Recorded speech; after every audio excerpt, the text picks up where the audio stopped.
আজকের এই ভিডিওটা তাদের জন্যই যারা কিনা একটা ভালো ক্যামেরা ফোন কিনতে চাচ্ছেন। সোজা কথা, আপনি যে স্মার্টফোনটা কিনবেন তার ক্যামেরা সবচাইতে ভালো হতে হবে ওই সময়ে ওই বাজেটে।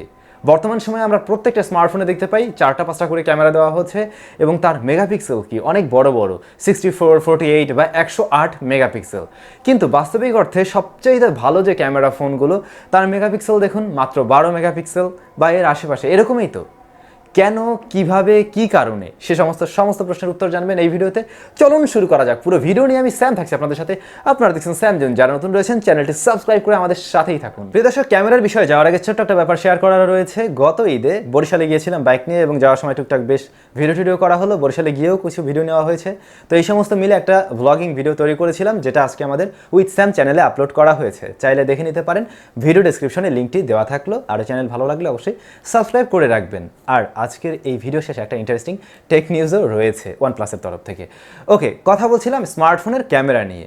এখনকার বেশিরভাগ ফোনের পিছনে আমরা দেখতে পাই 48 মেগাপিক্সেল, 64 মেগাপিক্সেল বা 108 মেগাপিক্সেল।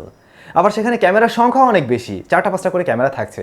কিন্তু একটু যদি ভালো করে খেয়াল করেন তাহলে দেখতে পাবেন সবচেয়ে ভালো ক্যামেরা ফোনগুলোর পিছনে রয়েছে 1 বা 2টা সেন্সর, তাও আবার কিনা 12 মেগাপিক্সেলের বা এর আশেপাশে।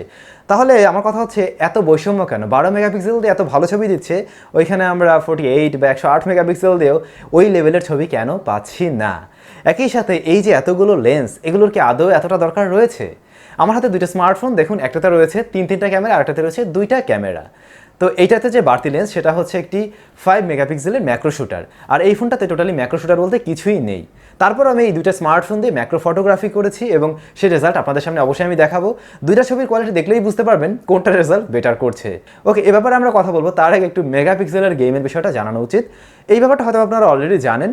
এই যে আমরা 48 মেগাপিক্সেল দেখতে পাই সেটা মূলত আসলে 12 মেগাপিক্সেল, যেটা আমরা দেখতে পাই 64 সেটা মূলত আসলে 16 মেগাপিক্সেল। আমরা যখন এই সমস্ত ফোন দিয়ে ছবি তুলি বেশিরভাগ ক্ষেত্রেই আমরা তুলে থাকি নর্মাল মোডে, 64 বা 48 দিয়ে খুব একটা তুলি না। অথবা ধরুন আপনি তুলে কি আপনি অনেক ভালো কোয়ালিটির ছবি নিয়ে আসতে পারছেন? বিষয়টা কিন্তু মোটেই সেরকম নয়। এই যে এখানে মেগাপিক্সেল বেড়ে যাচ্ছে, এটা শুধুমাত্র পিক্সেল বাইন্ডিং সিস্টেম। 12 গুণ 4 দিলে পরে হয়ে যায় 48, 16 গুণ 4 দিলে হয় 64 বা 64 মেগাপিক্সেল। এর মানে হচ্ছে সেখানে পিক্সেল সংখ্যা বাড়ানো হচ্ছে পিক্সেল বাইন্ডিং টেকনোলজির মাধ্যমে। শুধুমাত্র ছবির সাইজ বড় করা যাচ্ছে, ছবির কোয়ালিটি ইমপ্রুভ করা যাচ্ছে না। সো এই যে মেগাপিক্সেলের বিষয়টা, এটা আমার মনে হয় না যে খুব বেশি দরকার রয়েছে। ওকে, এবারে যে বিষয়টা নিয়ে কথা বলতে চাচ্ছি সেটা হচ্ছে সবচাইতে মোস্ট ইম্পর্টেন্ট পার্ট। কোন কোন বিষয়গুলো আপনার জানা উচিত একটি ভালো ক্যামেরা ফোন কেনার ক্ষেত্রে? মেগাপিক্সেলের পার্টটা প্রথমেই আসে, এটাকে আপনি একদম দূরে ফেলে দিন। মেগাপিক্সেলের কোনো বিষয়ই না। আমার সামনে যে ডিএসএলআরটা দিয়ে রেকর্ড হচ্ছে এটা মাত্র 18.5 মেগাপিক্সেলের, আর এদিকে আমার হাতে দুইটা ফোন রয়েছে, একটিতে 64, একটিতে 48। ওরে ভাই রে ভাই! তো এই মেগাপিক্সেলের বিষয়টাকে জাস্ট ফেলে দিন। এরপরে অন্য যে বিষয় আপনার দেখা উচিত, সেন্সর। আপনি যে মোবাইলটা কিনতে চাচ্ছেন তাতে যে ক্যামেরাটি রয়েছে তার সেন্সরটা কিসের, সনির নাকি স্যামসাংয়ের? আমরা সবাই জানি সনির সেন্সর স্যামসাংয়ের চাইতে কিছুটা ভালো রেজাল্ট করতে পারে, অবশ্যই কিছুটা না, অনেকটা বেটার রেজাল্ট দিতে পারে, তার ছবির ডিটেলসও একটু ভালো থাকে। সো অবশ্যই আপনি ট্রাই করুন আপনি যে ফোনটা কিনতে চাচ্ছেন তার সেন্সরটা কিসের সেটা জানার, এবং আপনি ট্রাই করবেন অবশ্যই সনির সেন্সরযুক্ত কোনো একটি মোবাইল ফোন নেওয়ার জন্য। অবশ্যই ওইটার ছবির কোয়ালিটি কিছুটা হলেও বেটার পাবেন। এরপরে ওই ক্যামেরার অ্যাপারচার কেমন রয়েছে, অ্যাপারচার f1.8 নাকি f3 পয়েন্ট সামথিং বা 2 পয়েন্ট সামথিং। আপনার অ্যাপারচার যত নিচের দিকে হবে, লাইক f1.8 বা আরও নিচে যদি সম্ভব হয়, সেইটার ছবির কোয়ালিটি অবশ্যই ভালো হবে। ইভেন লো লাইটেও সে ভালো ছবি দিতে পারবে। মানে অ্যাপারচারের বিষয়টা হচ্ছে এরকম, যত নিচের দিকে হয় তত বেশি সংখ্যক আলো নিয়ে সে সেন্সরের উপরে দিতে পারে এবং বেটার রেজাল্ট নিয়ে আসা সম্ভব হয়। সো অ্যাপারচারের বিষয়টাও খেয়াল রাখতে হবে। এরপরে মোস্ট ইম্পর্টেন্ট পার্ট আরেকটা রয়েছে, আপনি যে স্মার্টফোনটা কিনছেন তার প্রসেসর কেমন। মানে শুধুমাত্র সেন্সর, ক্যামেরা এগুলো ভালো হওয়া মানেই ছবি ভালো হবে এমনটা মোটেই নয়। প্রসেসিং ভালো না হলে ছবির কোয়ালিটি অবশ্যই ভালো হবে না। আমরা অনেক সময় খেয়াল করেছি অনেক ভালো ভালো সেন্সর, অনেক হায়ার মেগাপিক্সেল দিয়েও সেই ফোনটা ভালো ছবি দিতে পারছে না, কারণ হচ্ছে তার প্রসেসিং ভালো না। আপনি সবসময় মনে রাখবেন স্ন্যাপড্রাগনের প্রসেসর, তারপর কিরিন, এগুলো কিন্তু বেশ ভালো ইমেজ প্রসেসিং করতে পারে মিডিয়াটেকের সাথে তুলনা করতে গেলে। মিডিয়াটেকের ছবিও ভালো আসে, তবে এগুলোর তুলনায় কিছুটা কম অবশ্যই। এআই এর বিষয়গুলো সেগুলো আমরা স্ন্যাপড্রাগনে ভালো দেখতে পাই, কিরিনের ক্ষেত্রে ভালো দেখতে পেয়েছি তুলনামূলকভাবে মিডিয়াটেকের চাইতে। সো আপনাকে অবশ্যই লক্ষ্য করতে হবে আপনি যে স্মার্টফোনটা ক্যামেরার জন্য কিনছেন তার প্রসেসর সেকশন কেমন রয়েছে বা ওই প্রসেসরের ইমেজ প্রসেসিং ক্ষমতা কতটুক।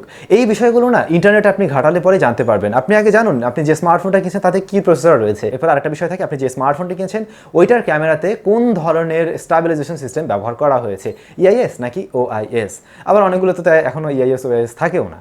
তো এইখানে অবশ্যই এটা একটা বড় বিষয়। যদি ওয়াইএস থাকে অবশ্যই আপনি অনেক বেশি স্ট্যাবল ছবিতে পাবেন, লং এক্সপোজারের যে ছবিগুলো সেগুলো অনেক ভালোভাবে তুলতে পারবেন।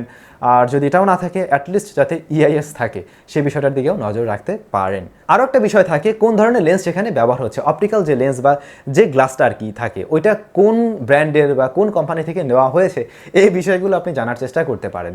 নোকিয়া একসময় ব্যবহার করতো কার্ল জিসের লেন্স। কার্ল জিসের লেন্স দেওয়া মানে আপনি হয়তো খেয়াল করছেন নোকিয়ার ওই ফোনেরগুলোর পিছনে ক্যামেরার নিচে লেখা থাকতো কার্ল জিস। তো এর মানে হচ্ছে যে মানে সবচেয়ে ভালো মানের অপটিক্যাল লেন্স এখানে দেওয়া হয়েছে, সো ওইটার থেকে আরও বেটার রেজাল্ট নিয়ে আসা সম্ভব। তো মূলত এই সমস্ত বিষয়গুলো দেখে আপনি মোটামুটি একটা ভালো ক্যামেরা ফোন নির্ধারণ করতে পারবেন বা চয়েস করতে পারবেন। তো এবারে ওই লেন্সের বিষয়গুলোতে আসা যাক। প্রথমেই বলেছিলাম যে আমি আজকে এই দুইটা ফোন দিয়ে ম্যাক্রো ফটোগ্রাফি করেছি। এখন আপনাদের সামনে আগেই ম্যাক্রো ফটোগ্রাফিগুলো শেয়ার করছি।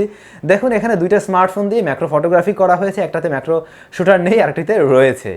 OnePlus এখানে কিন্তু তার চাইতে মোটেই খারাপ রেজাল্ট করছে না, বরং আরও বেটার রেজাল্ট করতে পারছে। ইভেন রেজুলেশন বেশিও রয়েছে, কারণ আমি এই ফটোগ্রাফিগুলো করেছি এর মেইন শুটারটি দিয়ে, যেটা কিনা 48 মেগাপিক্সেল বলুন বা 12 মেগাপিক্সেল যেটাই বলুন না কেন, আর এটা কিন্তু 5 মেগাপিক্সেল। সো জুম করতে গেলেও আমার এই ছবিটা আরও বেশি জুম করাও যাচ্ছে এবং বেটার ডিটেলস সেখানে রয়েছে। অন্যদিকে আমরা এই 5 মেগাপিক্সেলের ম্যাক্রো শুটারের কালার দেখতে পাচ্ছি, সেখানে কালার বুস্ট করে দেওয়া হয়েছে বা কালার কিছুটা বাড়িয়ে দেখানো হচ্ছে, কিন্তু OnePlus-এ সে কিন্তু একেবারে ন্যাচারাল কালারও দিতে পারছে। তো এইখানে আমি যে কাজটা করেছিলাম, আমি জাস্ট আমার ক্যামেরাকে 1x জুমে নিয়ে এই ছবিগুলো তুলেছিলাম, তো তাতেই কিন্তু এই রেজাল্ট চলে এসেছে। সো এই যে ম্যাক্রো শুটার, এটা খুব বেশি দরকার আছে বলে আমার মনে হয় না।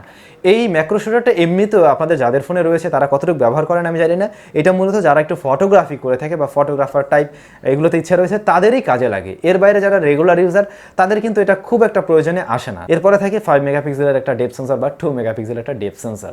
এই জিনিসটাও এখন বাদ দিয়ে দিলেই হয়, এটাও একটা হুদাই আর কি। OnePlus নর্ডের কথাই ধরুন, সেখানে আমরা 5 মেগাপিক্সেলের ডেপথ সেন্সর দেখেছি ঠিকই, কিন্তু ওটা কাজ করে না।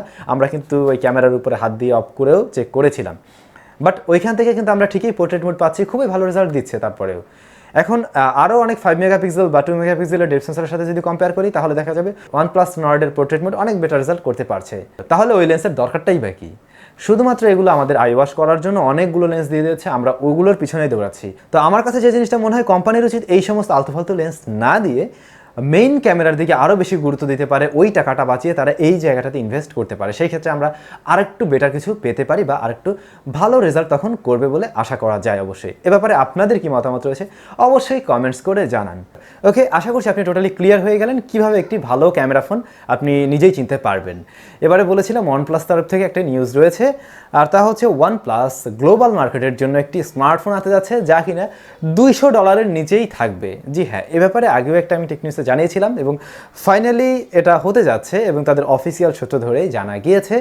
এই স্মার্টফোন $200 মধ্যে হলে তার মানে কত, বাংলাদেশে সেটা 15-16 হাজারের মধ্যেই তো হওয়া উচিত। তবে কেমন দামে আসবে জানি না বাংলাদেশে যদি আসে।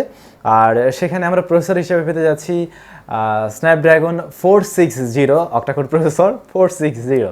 আর এই ফোনের ডিসপ্লেতে থাকবে HD+ রেজুলেশনের ডিসপ্লে। ক্যামেরার ব্যাপারে আপাতত জানা যায়নি, শুধু জানা গেছে যে রেয়ারে 3টা ক্যামেরা থাকছে, যতদূর সম্ভব 16 মেগাপিক্সেল বা 13 মেগাপিক্সেল হচ্ছে এর মেইন সেন্সর আর কি। দেখা যাক কি হয়। তবে OnePlus HD+ রেজুলেশনের ডিসপ্লে যায় না, আসলে OnePlus-এর সাথে যায় না। আপনারা কি মনে করেন অবশ্যই কমেন্টস করে জানাবেন। তো সবাই অনেক বেশি ভালো থাকুন, সুস্থ থাকুন, দেখা হচ্ছে নেক্সট ভিডিওতে।